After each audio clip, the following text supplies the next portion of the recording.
Bom, eu vou reproduzir para vocês uma entrevista que eu concedi à Rádio Clube de Pernambuco, a rádio na qual eu trabalho. Isso mesmo, um amigo meu, Linésio, que está morando lá na Costa Rica, que é do YouTube Nerd Rubro Negro, me perguntou: poxa, tu vai dar uma entrevista à rádio que tu trabalha? Eu disse: por que não? Né? Contar um pouco da minha história na rádio, que eu sou fã. Eu sou fã da Rádio Clube de Pernambuco. Bom, o que eu falei pro comandante da entrevista, André Luiz, é apenas 1% das minhas opiniões, da minha participação no Rádio Esportivo de Pernambuco. E eu queria compartilhar com vocês. Mas antes, porém, eu quero pedir para você, antes de qualquer coisa, eu sei que você vai se apaixonar por essa entrevista, você deixa o like, aqui eu estou dando um tempinho para você deixar o like, para você compartilhar o nosso conteúdo com seus amigos e para apertar o sininho para receber as notificações. E lógico, né, gente, se inscrever no canal para receber nosso conteúdo todos os dias. Bom, sem muitas delongas, em nome de Pitu Mania de Brasileiro, do Armazém Coral, você acha aqui, e da Veja Incorporações Limitada, vamos ouvir o Microfone Aberto na Rádio Clube, que foi exibido nesta quinta-feira. André Luiz Cabral me perguntando detalhes sobre a minha carreira. Bora lá. Estamos começando aqui na PRA8 mais uma audição do Microfone Aberto. E nesta quinta-feira, 31 de agosto de 2023, estamos fechando aí o oitavo mês do ano, o sexto mês na programação da Clube com o Microfone Aberto.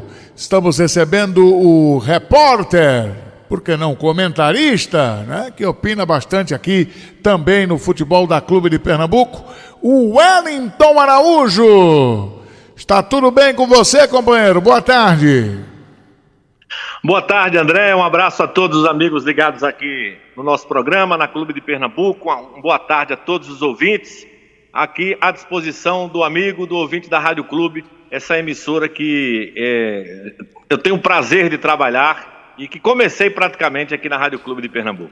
Pronto, é exatamente aí onde a gente vai começar a nossa conversa, Wellington, e é natural para o garoto. A gente recebeu aqui recentemente a Gabi Pontes, Kelly Santana, né, que também tem, claro, essa ligação forte com o rádio, a Gabi aqui da nossa Clube FM, a querida Kelly Santana, amiga de muito tempo, e aí a ligação com o rádio ou a ligação com o futebol é bem diferente da do menino, da criança, do adolescente.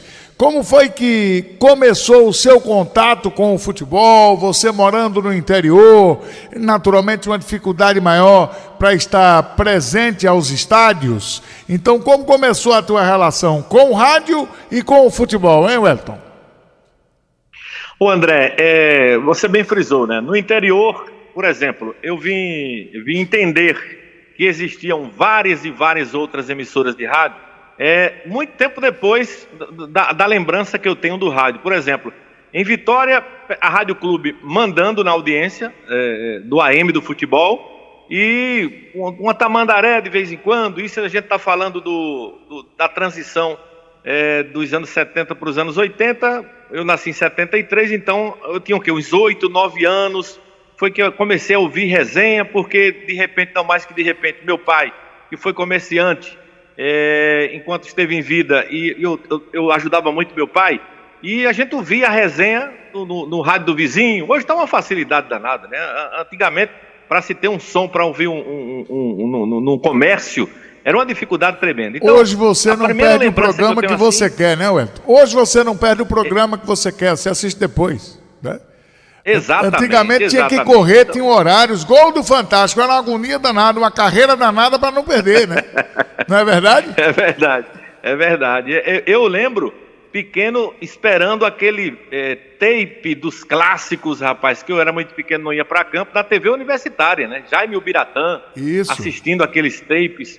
O torcedor tem uma ideia, o jogo era 4 da tarde, eu tenho uma lembrança de um Náutico Esporte, um Esporte Náutico na ilha, e eu fiquei até 9 da noite esperando para ver o jogo. Eu ouvi o jogo e fui ver o jogo, que era o replay que passava o tape tarde da noite, e era uma grande audiência, né? Era a única alternativa que a gente tinha aqui no interior para ver futebol. Mas eu sempre fui um fanático assim por rádio e por resenha esportiva. Eu lembro, pequeno, uma vaga lembrança daquele programa. Aí você vai lembrar mais do que eu. Porque o que me chamou a atenção era a música do programa, né? Se gritar, pega ladrão, não fica homem, meu irmão. Era com Edivaldo Moraes. Edivaldo Moraes na Rádio Tamandaré, o circuito fechado. Isso aí, eu via isso, rapaz. E o que me chamou a atenção para ouvir esse debate foi a música. Então eu fui ouvindo e fui reconhecendo vozes. Ganhei meu primeiro radinho de pilha da minha mãe e fiquei louco pro resenha. Eu ouvia Alvorada. Se tivesse resenha de meia-noite eu ouvia. Um pouco maiorzinho, pegava as rádios de Salvador, né? A Rádio Sociedade da Bahia tinha a resenha à noite. E eu fui assistindo, fui gostando. E futebol, eu era daquele cara tão, assim, fanático por futebol que eu no comércio que meu pai trabalhava, e tinha muito banco de camarão, né? E camarão requer jornal para embrulhar o camarão quando se vende camarão. Uhum. E os caras compravam, André, jornais antigos. E eu ficava piruando só a página esportiva, quer dizer, pegava assim, de janeiro a dezembro de jornal, saía colecionando aquelas páginas esportivas, principalmente pós-clássico, que eu fui colecionador daquelas charges que tinham no Diário de Pernambuco, você tá lembrado, né? Sim, tô sim.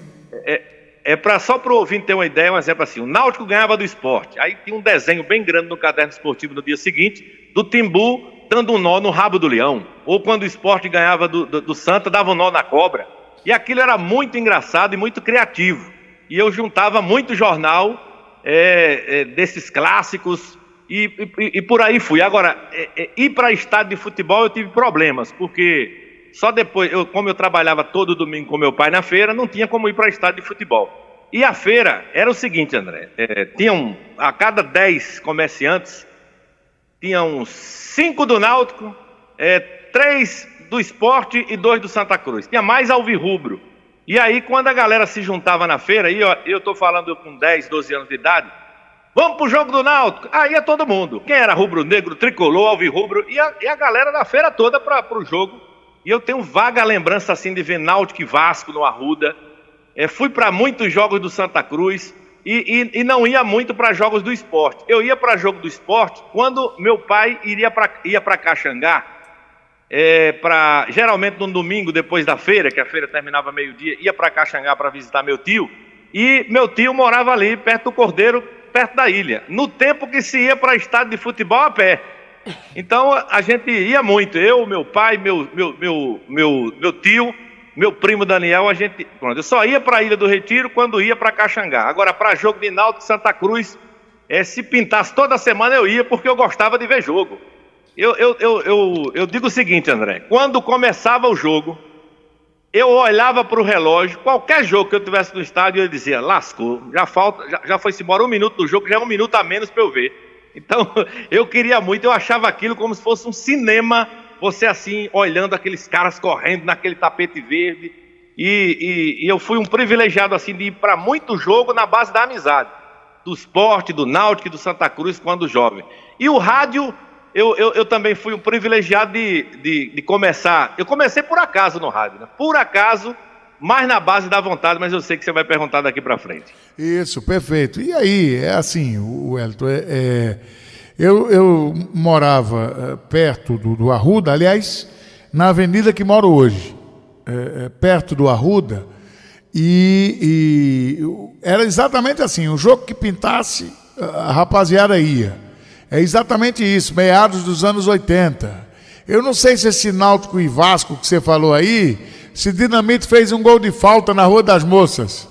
Se é esse. Baiano e Dinamite, me parece que foi 1-1, com cada um fez um gol de falta.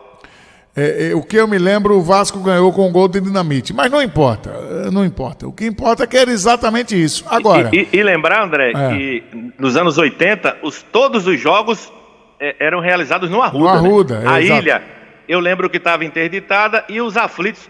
Rapaz, eu vim conhecer os aflitos já depois de velho, gente. Eu não conhecia o estádio do Náutico porque também estava interditado na época. O Sport estava em reforma, né, para fazer a ampliação que fez, mudou o lado de cabine, As cabines eram do outro lado, a cabine veio para o lado que as cabines estão hoje. Aí o Sport e a Reforma, claro, demorou um certo tempo, e o Náutico sim, interditado e tal.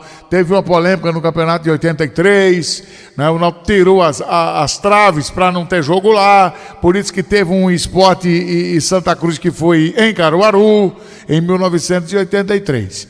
Mas era exatamente isso. E aí tem outro aspecto, outro dia eu estava comentando isso com um amigo, né? A gente tinha a vontade de ir para o futebol porque tinha o que ver. Eu fui um abençoado aqui. Numa semana tinha o Flamengo com Zico e Companhia Limitada. Na outra semana tinha o Grêmio campeão do mundo. Na semana seguinte tinha o São Paulo, tinha o Corinthians com o Zenon, com o Casagrande, com o Sócrates. Eu vi Sócrates jogando pelo Santos, que muita gente lembra que Sócrates jogou no Flamengo, foi uma rápida passagem, mas não lembra que foi no Santos e foi basicamente lá que ele encerrou a carreira. Então também era um outro momento no futebol, eram times com uma maior capacidade financeira, eram times com melhores peças, o que hoje é bem diferente, né, Wellington? Então isso atrapalha também a continuidade do garoto, da garota, do jovem para acompanhar o futebol, né? E tínhamos, na época da nossa adolescência, uma base de craques. Por exemplo, a seleção de 82, eu fui para muito jogo para ver Zico, não era para ver Flamengo. Isso. Sócrates eu lembro no Santos, eu lembro de um Sport Corinthians na Ilha do Retiro, 3-1 para o Sport, gol de Bozó, Douglas Onça, e o gol do Corinthians foi de Vladimir. Isso. Milton Cruz, que hoje é técnico, era o atacante do Sport, uma chuva danada. 85. Então a gente ia, vamos ver Casagrande, pronto. Todo mundo ia pro campo para ver Casagrande jogar, para ver Zico, para ver todo mundo esperando um calcanhar do Sócrates. Eu lembro que eu fui para um jogo, aperreei meu pai para ver Éder, que eu era louco para ver Éder, ele tinha aquela bomba de canhota. Quando eu falo de Éder, eu só lembro do final da Haroldo Rômulo. A canhotinha. É verdade. E aí, você disse que chegou por acaso no rádio. E que acaso foi esse que já passou de 30 anos de profissão, hein, Wellington? Eita, rapaz, bons tempos. Bom, 1990, a rádio Vitória FM tinha um locutor já falecido, saudoso Vasconcelos Lima, que são irmãos, né? Ele é irmão de outro Vasconcelos. Um que tem uma voz parecida com a de Silvio Santos, e esse não. Esse era narrador, repórter, que foi da Jovem Cap há muito tempo. E aí, eu estava ouvindo, como eu era ratinho de resenha, né? Eu estava ouvindo a Vitória FM. Um tempo, Lindon Jorge Soares, filho de Jorge Soares, o que me chamou a atenção também, estava na Vitória FM fazendo resenha. E eu pensava que era o pai, né? Porque a voz é muito parecida. Então me chamou a atenção de ficar ouvindo aquela resenha. E por acaso, na resenha, o Vasconcelos Lima disse que ia fazer um teste com pessoas, com repórteres. Quem quisesse entrar para o rádio esportivo e passasse na Vitória FM. Eu estudava pertinho, no 3 de agosto. E eu com a vergonha danada, rapaz, eu disse, eu vou lá na Vitória FM. Primeiro para ver Jorge Soares, né? Mas não era Jorge, era o filho. Foi quando eu conheci Lindon Jorge Soares. E conheci o Vasconcelos Lima. No dia que eu cheguei na Vitória FM, tinham mais 4 rapazes. Mauri Júnior já tinha começado um mês antes de mim. E quando eu cheguei lá, eu disse, olha, eu queria fazer o teste aí. E toda rádio tem isso, né? Toda rádio tem um operador que incentiva você, né? Diz, meu filho vai fazer outra coisa. Então aconteceu comigo também. Eu soube que ele já faleceu. Maurício Carlos era um operador que não dava uma risada pra ninguém. Era igual a Durval. Ele feliz ou triste era a mesma cara. E ele me deu um papel de loteria esportiva, pediu para eu entrar no estúdio e ler a loteca. E eu fui lá, né? Com a minha total inexperiência. Jogo 1, parecendo um robô. Flamengo e Corinthians. Jogo 2. Quando chegou na metade, o cara desligou o microfone e disse, dá não, velho, dá não. Arruma outra coisa para fazer aí, que tá muito fraco. E eu ia me embora mesmo. Até o Vasconcelos dizia assim, não, rapaz, que é isso? Pô?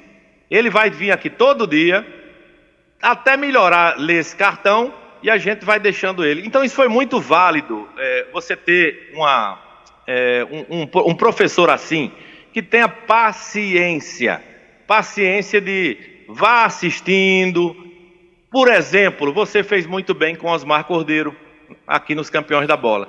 Assista, veja como é que é feito. Isso aí, para um chefe fazer isso é muito importante para o crescimento profissional de qualquer garoto que está começando no rádio. Então eu passei aí meus 15, 20 dias fazendo o off, só vendo a resenha, terminava a resenha e ia para a escola. E depois, aí surge a oportunidade. Olha, o menino que fazia a loteria não veio. Está em condições de fazer, eu quase que desmaiava. Quando abriram o microfone para mim, eu comecei, quando eu cheguei no 6º jogo, travou, não saiu nem para frente, nem para trás, ficou o BG no ar. Nem coluna do meio, nem coluna 1, nem coluna 2, nem se deu zebra. Olha, e vê como é o destino, André. Você sabe quem estava dentro do estúdio da Vitória FM olhando para minha cara? Diga aí.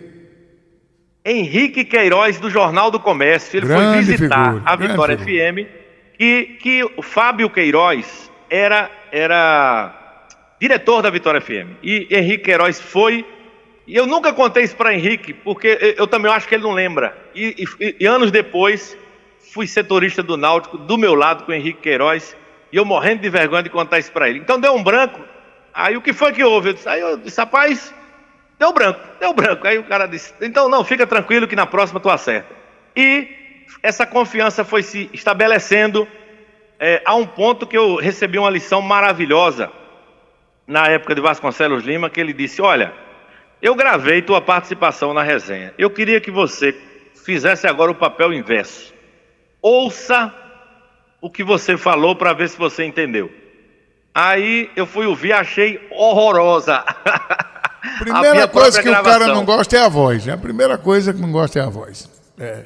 Aí eu tenho muitas fitas cassetes gravadas dessa época. Aí o que aconteceu, André? Ele disse, gostou? Eu disse, não. Ele disse, aprenda uma coisa. Se você que está falando não está entendendo, imagine o ouvinte.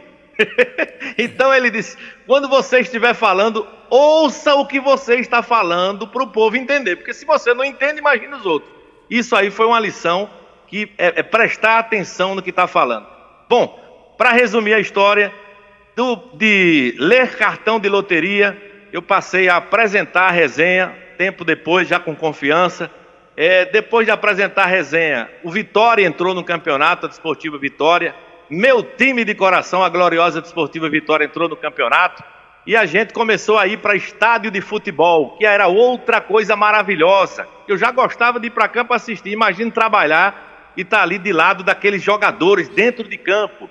E eu lembro, André, a minha primeira transmissão, eu fui tão nervoso pro Carneirão, eu e o meu compadre Jader Siqueira, isso nos anos 90, eu acho que foi em 1990 mesmo, e que eu nunca tomei aguardente na minha vida, André.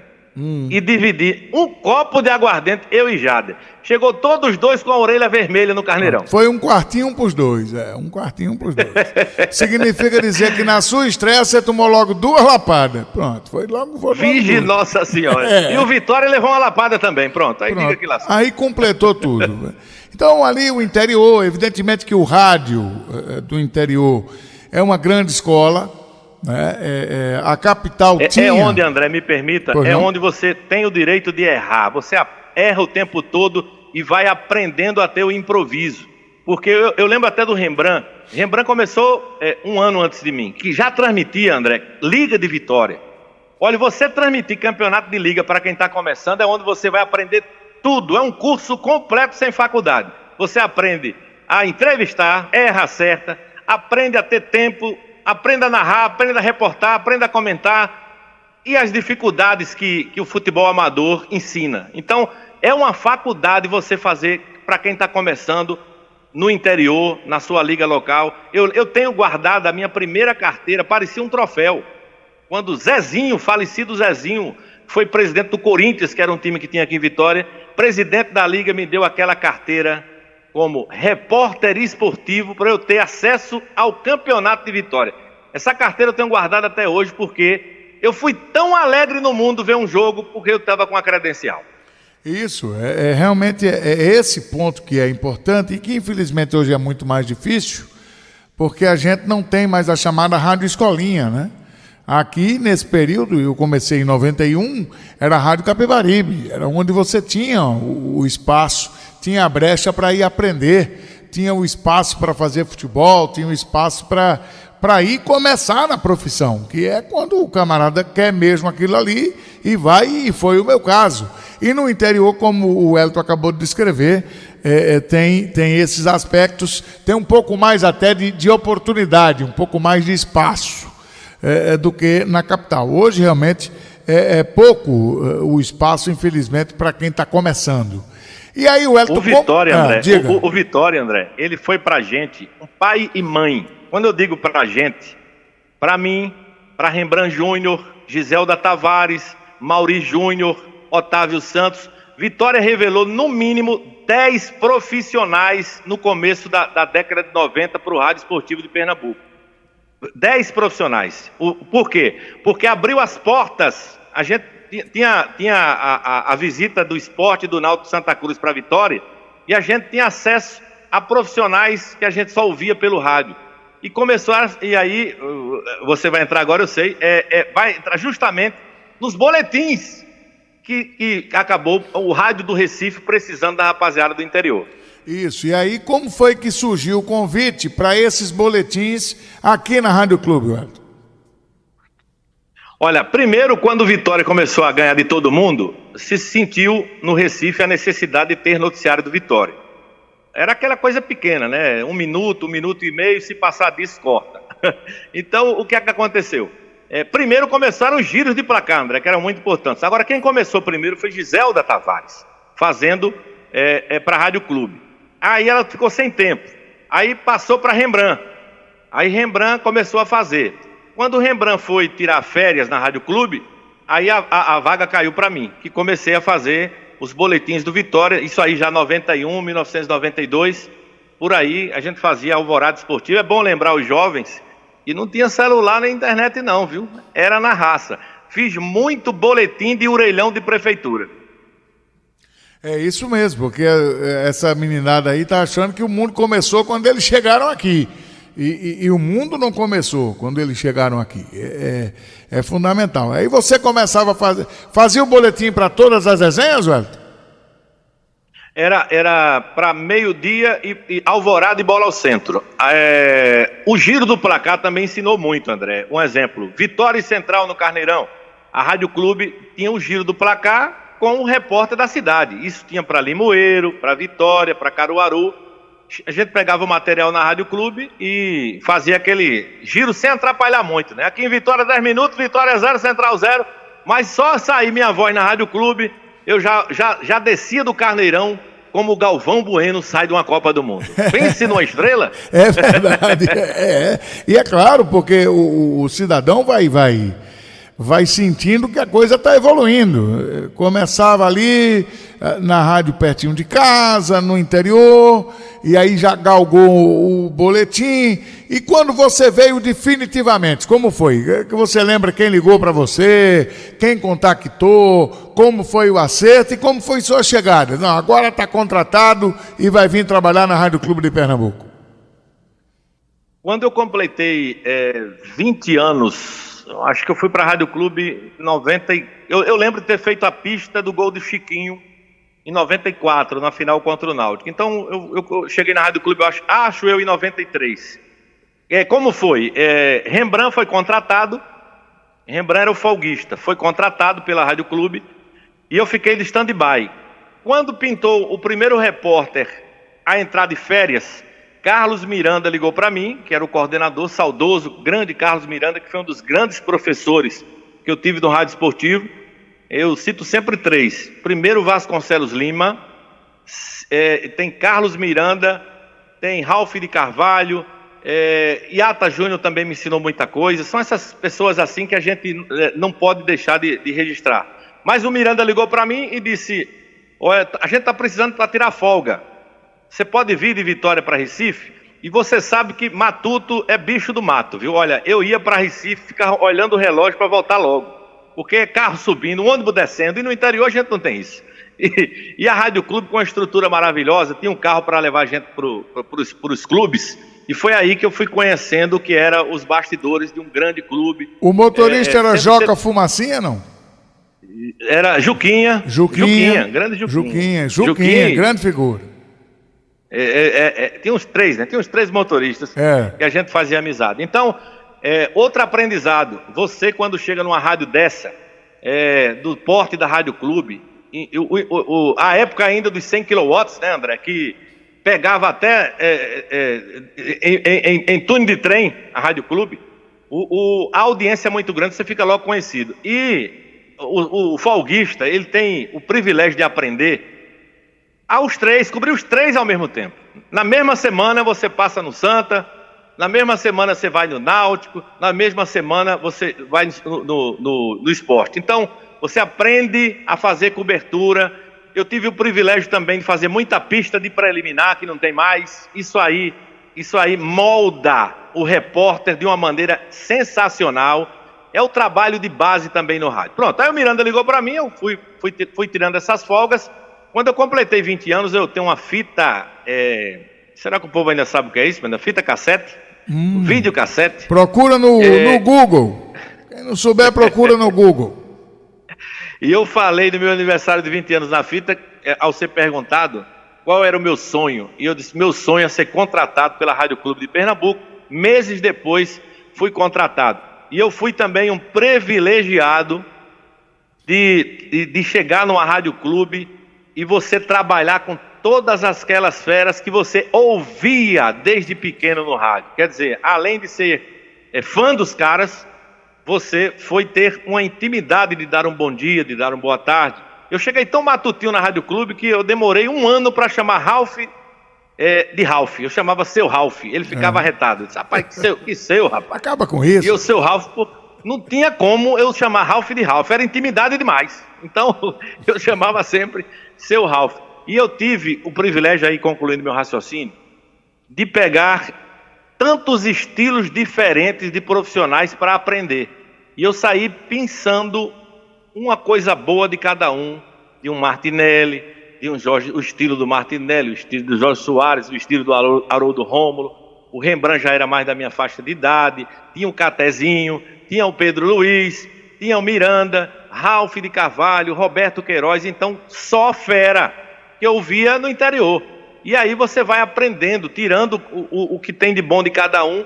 E eu acho, viu, André, hoje um repórter, que eu tenho um pouquinho de cada grande repórter que eu já vi. Eu tenho a alegria de um Haroldo, sim, a parte técnica de um Martinelli e o focinho de um Jorge Soares, né? Porque é bom demais correr atrás da notícia.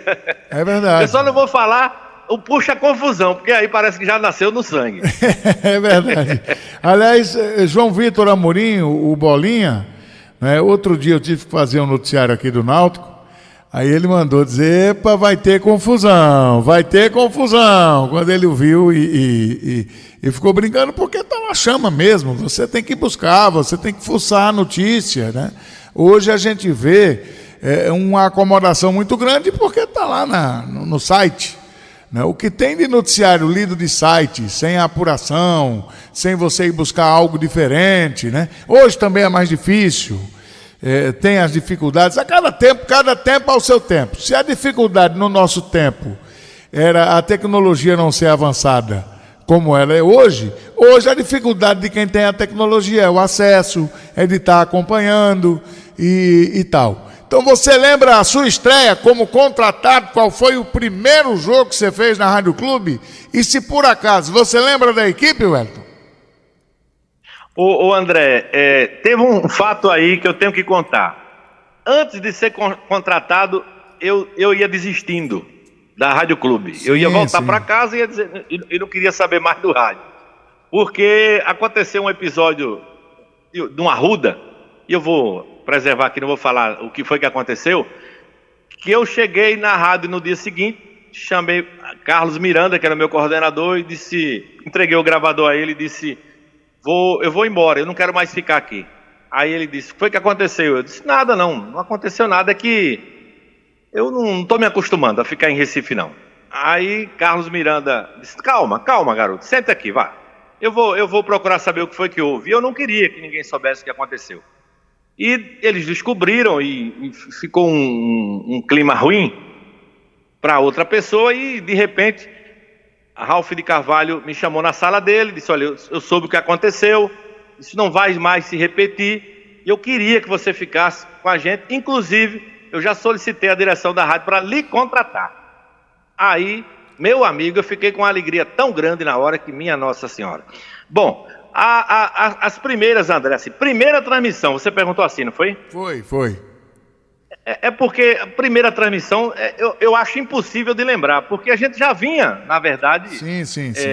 tendo aquela sequência devagarinho, de fazer preliminar. Sim. Eu tenho certeza que a minha primeira transmissão na Rádio Clube deve ter sido uma preliminar, uma pista de preliminar. Eu era muito bom em guardar nomes assim, e eu fiz uma pista legal, e você vai pegando experiência também com aquele público, porque eu vou te falar uma coisa, a primeira vez que eu fiz uma pista no Carneirão, eu pensava que estava todo mundo olhando, esperando eu errar.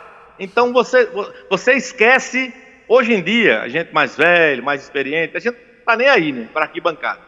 A gente está prestando atenção no que a gente fala, mas eu ficava com medo de o cara apontar para mim assim, tá fazendo errado, né, rapaz? Como se tivesse Tô lhe vendo 3.000 aqui, fiscais. tô lhe vendo aqui. Como se não fosse uma arquibancada de torcedor, fosse uma arquibancada de fiscais do que eu estou fazendo. Então, eu ficava com muito medo disso. Aí quando você perde o medo da arquibancada, aí você flui melhor. Mas eu não lembro assim qual foi a transmissão. Agora a equipe eu lembro, todinha da Rádio Clube. Repórteres, eu, Pedro Luiz, Rembrandt, Caté, Martinelli. Já vai com quanto aí? 5. Eu, Rembrandt, Caté, Folguista, Pedro Luiz, Martinelli, 5. E tinha Jorge, 6. Porque o Jorge era mais concentrado no show de notícias, né? Mais concentrado no show de notícias. Mas fazia futebol, fazia jornada e tudo. Eu estou lembrado de uma foto que a gente tem publicada em Diário de Pernambuco. Aí tem Roberto, Ralf, Carlos Miranda, Mané Queiroz. Iata e Cláudio Lopes. Iata e Cláudio Lopes. E agora, quando eu cheguei na Rádio Clube, o plantão, eu ainda peguei o finalzinho de Ronaldo Gomes, né? O plantão esportivo. Mané chegou depois. Chegou com o Roberto depois. Roberto chegou, um mês depois chegou o Mané. Pronto, isso mesmo. E Luciano Duarte também, né? É que o Luciano era o superintendente. Isso. Então, essa equipe, eu peguei ainda... Tinha Haroldo Rômulo também, né? É porque quando eu cheguei contratado, Haroldo saiu. Sim. Depois Haroldo voltou e quem saiu fui eu. Depois eu voltei, eu já perdi as contas de quantas vezes eu já trabalhei na Rádio Clube. E daí depois eu chegando, aí vem outros companheiros. Chegou o Bartolomeu Fernando um pouco mais à frente, né? O Iata sai, vai trabalhar em Salvador, depois trabalha em Maceió, e aí a vida seguiu. Então foi evoluindo, o rádio era outro, muitas viagens, Campeonato Brasileiro. Outra coisa maravilhosa, Sim. né? O matutinho que sai do interior, que vai para uma rádio gigante como a Rádio Clube e começa a conhecer o Brasil. Aí, meu amigo, só faltou eu perguntar a Ralf, e ainda recebe para viajar? Pois e ainda vão me pagar no dia 30, né? É uma coisa realmente importante. Para o cara que está começando e que está sentindo que vai dando certo, né? Aí a coisa... Agora, André, existe uma fila, uma hierarquia. Por exemplo, hoje está muito mais fácil o cara sair de uma faculdade e empunhar o microfone de uma equipe esportiva que antigamente. Antigamente, olha, para que eu fosse pista, eu tive que esperar uns 4 anos para ter uma oportunidade. Para ser setorista, o cara passa quase um ano como folguista para ganhar a titularidade de ser setorista de um clube. Porque o trabalho de base no rádio é importante. Geralmente, década de 80 e 90, você pensava um repórter bom do interior e ia colocando na sua equipe experiente. Isso aconteceu em todas as rádios. Hoje em dia, como acabaram com o futebol do interior, por tabela se acabou as resenhas esportivas, por tabela se acabaram os novos talentos. É verdade que Caruaru foi o outro celeiro um pouco mais atrás. Até hoje, né? Você pensa realmente em grandes profissionais, mas o rádio de Caruaru é um rádio muito forte. E eu costumo dizer há muito tempo que o rádio de Caruaru, ele está mais forte do que o do Recife já faz algum tempo, porque, de certa maneira, a pandemia, infelizmente, deu uma equiparada em todo mundo, e uma equiparada para baixo. Né? Para que se tenha uma ideia, para que o ouvinte tenha uma ideia, Eu já trabalhando na Continental, depois da 103, na equipe comandada por Ivan Lima, mas ainda na Continental, que foi antes que eu comecei na Capibaribe, fui para a Continental, que Ivan me levou. Para que se tenha uma ideia, você tinha um jogo, vamos dizer, um clássico, vamos logo para o top. Você tinha Ivan, que era o titular, Luiz Cavalcante era o comentarista, no clássico. Você tinha os repórteres, que eram os setoristas, né? Que eram os pistas. Você tinha um que era o volante. E eu comecei a ir para o estádio para acompanhar a jornada da cabine e ir gravar um dos vestiários. Gravar. Fiz muito isso. Para levar, para deixar o material para o colega no outro dia. Aí depois eu passei a evoluir. Eu passei a abrir a jornada. Depois que Ivan assumia, ou Ivan, ou Bartolomeu, ou Rubens Souza, que eram os 3 narradores, eu ficava esperando para gravar, quer dizer, eu já fiquei com 2 funções. Já não ia lá ficar só olhando o jogo, já narrava preliminar, que era o campeonato de aspirantes. Já narrava preliminar, meu primeiro jogo foi Sport América de aspirantes na Ilha do Retiro, campeonato pernambucano, na Rádio Capibaribe. Então, com Ivan na Continental, aí eu já abri a jornada, que já era um passo à frente, narrando a preliminar. Quando não tivesse a preliminar, tinha que segurar a peteca, e aí ia gravar o vestiário. Quando não, girar o placar da preliminar. Às vezes eu estava no segundo jogo, Ivan no jogo principal, estava lá Bartolomeu Fernando, Rubens Souza no segundo jogo e eu na preliminar. Então eram 4 narradores, claro, eu começando. Então era assim, a gente ia galgando. O que o Hélito está colocando de você passa um ano para ser o setorista, passa 6 meses para pegar uma pista e tal, 2, 3, 4 anos para ser fixado, né? Para não ser aquele jogo no interior que você faz lá uma pista e tal. Então a coisa vai evoluindo, que infelizmente hoje é muito mais difícil. Mas aí o Hélito cresceu, né? A outra barreira foi seleção brasileira, né, Hélito? Era difícil também fazer seleção, hein? Rapaz, eu peguei uma época errada para chegar no rádio, porque existia a hierarquia também na cobertura da seleção brasileira nas 2 principais rádios do Recife, né? A Rádio Clube, o setorista da seleção brasileira era Alfredo Martinelli e o da Rádio Jornal era Pedro Silva. Então, Martinelli que já estava ocupando o lugar de Jorge. Exatamente. Que teve um tempo que eram os dois. Teve um tempo que eram os dois. Exatamente. Quando eu cheguei, já era sempre Martinelli, mas eu, como ouvinte, vi muito Jorge Soares cobrindo a seleção brasileira.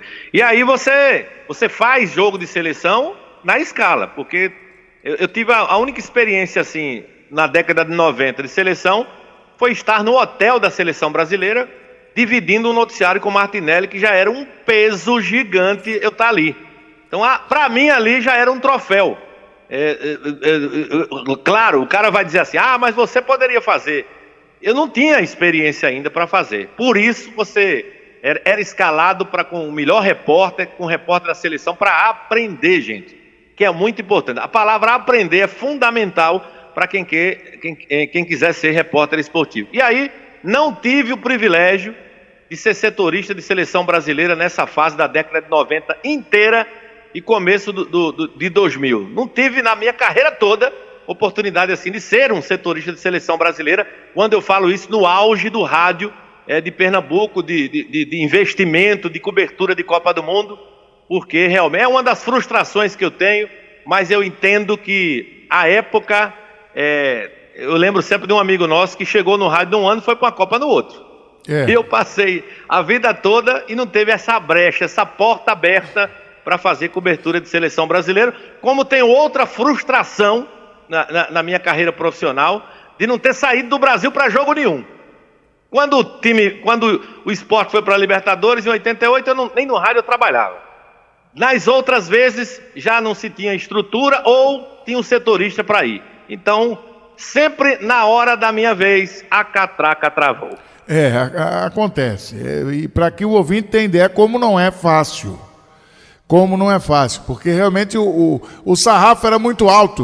O Elton citou a Rádio Clube, mas na Rádio Jornal tinha Pedro Silva, né? que era sempre o setorista ali da seleção brasileira. Mas apesar desta dificuldade, chegou a Copa do Mundo de 2014, Elton, e você pôde acompanhar jogos da seleção brasileira em loco, que é uma conquista. É uma vitória do cronista esportivo, e a gente precisa dizer isso aqui no microfone aberto, porque o ouvinte, de forma geral, não sabe. E, evidente, não teria nem por que saber, porque não faz parte do cotidiano, do métier, do dia a dia do ouvinte. Eu conheço cronistas esportivos de peso, de nome, em Pernambuco, na Bahia, em Alagoas, que nunca fizeram um jogo de seleção brasileira num estádio de Copa do Mundo. Ele tem 4, 5 Copas sem ser a de 14, né? Tem Copa da França em 98, teve nos Estados Unidos em 94, teve na África em 2010, e não sequer assistiu um jogo num estádio de Copa do Mundo. E você foi repórter da seleção brasileira em 2014 no estádio, lá na bancadinha, hein, Wellington? É verdade, André. Foi uma grande alegria que eu tive em estar no estádio, vendo a seleção entrar em campo, o hino nacional em um jogo de Copa do Mundo, coisa que eu pensei que eu nunca chegaria. Pelo que eu já passei e pelo que eu já passei aí pro ouvinte, das dificuldades de sempre ter alguém na frente na hora certa, e eu cheguei a pegar ranço de seleção brasileira, André, por causa disso. Já começava a torcer contra a seleção, porque todo jogo de seleção não estava meu nome, estava sempre de alguém, numa brecha, numa viagem, e eu fui pegando ranço e disse, vou encerrar minha carreira sem cobrir uma Copa. E apareceu a Copa de 14, mas é bom lembrar que antes disso eu fiz jogos de seleção brasileira em amistosos pelo Brasil, né? Fiz jogo de seleção no Serra Dourada, teve outro jogo aí que eu nem me lembro mais, fiz uns 3 ou 4, no Arruda muitos, né? Sim. A seleção sempre vinha para jogar 94, aqui. Eu tenho aquela maravilhosa experiência de estar no Arruda, naquele Brasil e Argentina. Bolívia. O Brasil Bolívia 93, o 6-0, né? 6-0. 6-0. O jogo é Copa do Mundo. Estava trabalhando. É Copa do Mundo. Jogo de eliminatória. Jogo de eliminatória é jogo de Copa. Eu estava trabalhando naquele jogo, Brasil e Bolívia. Isso. Fiz o hotel da seleção brasileira com Martinelli. Fiz a Bolívia, o hotel da Bolívia. Entrevistei Echeverri. Sim, El Diablo. Que jogou 10 minutos na Copa e foi expulso. Fiz Brasil e Argentina no Arruda e vi Maradona assim de pertinho. No banco. Foi também um presente ali. Você trabalhar nesses jogos de seleção brasileira aqui na capital pernambucana, naquele clima maravilhoso. Sobre o jogo que eu fiz em loco, você sabia que foi por acaso, né? Pois é, mas uma hora o acaso tinha que ajudar também, né? Só o acaso atrapalhar não dá, né? O meu pão, a manteiga só cai para baixo nesse dia, virou. Por quê, gente? Eu vou explicar. É porque o setorista estava cobrindo a Copa do Mundo, era Leonardo Boris, pela Rádio Jornal, e não tinha passagem aérea para Boris vir do Rio para Fortaleza. Aliás, tinha, mas estava R$ 3.500 a passagem. Vige Nossa Senhora do Céu. Então, você achou melhor... a equipe toda também foi de van para Fortaleza. O jogo foi Brasil e Colômbia. O Brasil venceu a partida 2-0, né? 2-1 e passou. 2-1. Davi Luiz fez um gol de falta, que eu lembro bem, e o outro eu não lembro quem foi. Sim. Mas estávamos lá, eu, Marcel Júnior e Haroldo Costa na bancada de Copa do Mundo. Tive uma experiência não muito boa também na Arena Pernambuco, em Copa do Mundo, que foi eu estar no estádio e na hora do jogo tive que me retirar para transmitir pela televisão lá embaixo, Isso. na sala de conferência. Chegou uma figura dizendo true, no, one, do não, dois não, um só, né? Imagine você, eu ia ver meu primeiro jogo de Copa do Mundo, em loco. Foi aquele jogo que a Itália perdeu, né? Do Japão, foi da Coreia. Foi da Costa Rica, 1-0. Costa Rica. Então eu estava no estádio, eu disse, pronto, hoje vou tirar o selo, vou ver um jogo de Copa do Mundo. Aí o cara me tirou e eu tive que fazer pista, arretado, revoltado. Se passasse uma bicicleta eu pegava e voltava para a vitória da raiva que eu tive nesse dia. Pois é, aí você tá lá no Castelão, quarta de final, o Brasil ganha da Colômbia, eis que teve uma grande notícia. Veja como você foi Neymar. abençoado. Pegou sem querer, mas eis que havia uma joelhada no caminho, hein, Wellington? O Neymar machuca, né? Fica fora da Copa do Mundo e quando termina o jogo, em meio à alegria da vitória, eu estava na sala de entrevistas da seleção brasileira, ou melhor, na zona mista. E eu, curioso que sou, uma brecha da porta aberta no acesso dos jogadores da seleção. Alguém passou e deixou um palmo mais ou menos aberta essa porta. E eu fiquei, todo mundo lá esperando os jogadores sair do outro lado, e eu fiquei tucalhando, de butuca ligada na porta. E eu via de vez em quando um passando com as mãos na cabeça. Eu disse, poxa, isso é sinal, né? A leitura dos sinais, né, André? O cara que tá com a mão na cabeça, sim, ele tá em desespero. Sim, sim. Ele tá em desespero. E passa Os outro psicólogos com a mão chamam na cabeça. A linguagem corporal. Exatamente, a linguagem corporal. Essa é a frase correta. E eu fiz depois que o terceiro passou com uma mão na cabeça, caiu minha ficha, que era algo com o Neymar. Até então ninguém sabia. E eu fui piruando por ali e tal, perguntando a um, perguntando a outro. Primeiro minha preocupação era saber se o Neymar estava no estádio ainda. Aí eu descobri que não estava. E eu acho que eu fui um dos primeiros a dar que Neymar estaria fora da Copa do Mundo naquele jogo Brasil e Colômbia, da joelhada do Zúñiga nas costas do Neymar. Pronto, aí demorou, mas chegou. E quando chegou, claro, uma notícia ruim, ninguém gosta de notícia ruim, né? Mas ela tem que ser informada, ela tem que ser dada. E veio na Copa do Mundo do Wellington Araújo, no primeiro jogo de seleção e no primeiro jogo em loco, porque como eu já disse aqui, é muito difícil.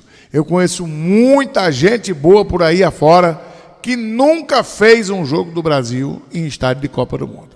Muita gente que bate no peito, que tem isso, que tem aquilo, mas não teve a oportunidade porque não é para todos. Não é fácil, não é para todo mundo. E aí, Wellington, me parece que você foi um dos... E eu tenho guardado todas as imagens, assim, filmado mesmo. Eu filmei o hino nacional, filmei os bastidores ali das cabines de imprensa. Depois eu até te mostro, eu tenho tudo isso guardado. Ah, isso é bom, isso é muito bom. E aí você foi um dos primeiros a se antenar com a internet, né? A ter o blog, a passar as informações... E muita gente achando que isso não dava certo, que ninguém estava antenado com isso aí. Como foi que surgiu o estalo da internet, hein, Wellington? Primeiro, teve uma transformação no rádio esportivo, tecnicamente falando, que começamos a trocar os gravadores. Não sei se você lembra, foi a fase do chau-fita, cassete, para chegar gravadores mais modernos, sem fita, com chip. E eu sempre fui curioso, né? E eu queria muito, porque eu gostava muito da qualidade do som. Então, eu fui me antenando nessa questão de gravador, MD, que é um mini disc, que era um gravador que a gente pegava. E aí cai na história que você falou agora, que muita gente nem ligava para isso, né? E imagine vocês, uma Copa do Mundo, os caras tudo com MD, tudo com gravador moderníssimo, e tinha gente ainda com gravador de fita. Você tem que antecipar as coisas, Bom, o Twitter... Ou pelo menos acompanhar. Surgiu. Se você não antecipa, o zagueiro bom antecipa, mas o cara que não consegue, pelo menos acompanha, né? O repórter é o seguinte, o que é que eu imaginei sobre a internet? É igual a você comprar o jornal. Você compra o jornal, tá lá o jornal inteiro com esporte, saúde, política, tal. Você se antenava tudo num jornal, você comprava o jornal, era assinante do diário. Quando surge a internet, você tem a oportunidade de ampliar esse universo de informações em tempo real. E eu descobri o Twitter primeiro, porque o Twitter falava muito de futebol. Eu disse, opa, uma janelinha aqui que fala na hora. O cara está no treino do São Paulo e diz que fulano machucou, onde só saberíamos disso na resenha da noite. Então, olha só que transformação maravilhosa de informação em tempo real. E eu fui um dos primeiros e logo de cara tive 1.000 inscritos, seguidores, 2.000. E eu lembro na época que eu cobri o Náutico. E a torcida do Náutico me seguiu muito, né? Todo mundo seguindo. Por quê? Porque eu chegava no treino, fulano não treinou hoje. Aí eu botava no Twitter, fulano não treinou hoje. Pronto. Era uma grande novidade, quem tinha aquela plataforma de rede social, saber antes de todo mundo. Mas eu encontrei, André, muita resistência. Por exemplo, os operadores pegavam no meu pé. Rapaz, olha o jogo, eu estou vendo tudo ao mesmo tempo, o jogo e o Twitter, porque tinha informação. Hoje em dia, por exemplo, no estádio de futebol, você tem a informação. Vou dar um exemplo aqui. Pronto. A gente está transmitindo um jogo, um jogador machuca e vai para o vestiário. O clube, ele pode informar no Twitter, fulano está indo para o hospital. Se você não tiver isso, você não vai saber. Você não vai informar para o ouvinte. Então, é uma coisa ligada à outra. Isso se modernizou tanto que hoje a gente tem profissionais que, além de estar no campo, além de estar prestando atenção na internet, ainda está sendo filmado, André. Tem um site no ar, tem um YouTube no ar. É uma loucura. Então é muita coisa. É uma loucura total. Você parece que está dentro de uma nave. E aí eu lembro, rapaz, que Ralph de Carvalho, no prédio antigo da Rádio Clube, o que é que tu tá olhando aí? Eu disse, olha essa notícia aqui. Ele disse, o que é isso aqui? Eu disse, é um Twitter. É um microblog que informa em tempo real as notícias pelo Brasil. E tive resistência de operador, tive resistência de próprios colegas, só fica olhando isso aí. Foi uma briga danada para trabalhar com iPad, por exemplo. Porque qualquer errinho, porque estava olhando a internet. Não, gente, é porque está acontecendo tudo ali ao mesmo tempo. Claro, você não ficava também 100% olhando o jogo, a bola saía, tu ia lá, olhava o iPad. Então, eu sempre fui assim. Eu não sei hoje fazer uma pista sem estar, ou estar no estádio de futebol sem um celular. Aliás, é obrigação hoje, né? Não é mais luxo. Um profissional hoje, as escalações saem pelas redes sociais. O clube não entrega mais o papel com a escalação para o repórter.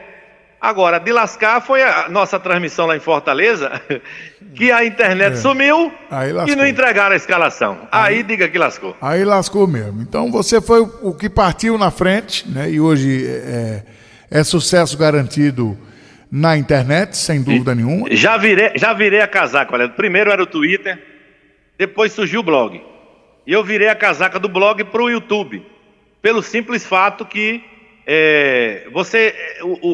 o ler me atrai mais o falar a notícia do que escrever a notícia. Por isso eu não sou jornalista de estar escrevendo lá 10 páginas. É mais fácil para mim contar o que houve do que escrever o que houve. Perfeito. Essa é a diferença do radialista para o jornalista, né? E infelizmente alguns não entendem isso, não compreendem isso.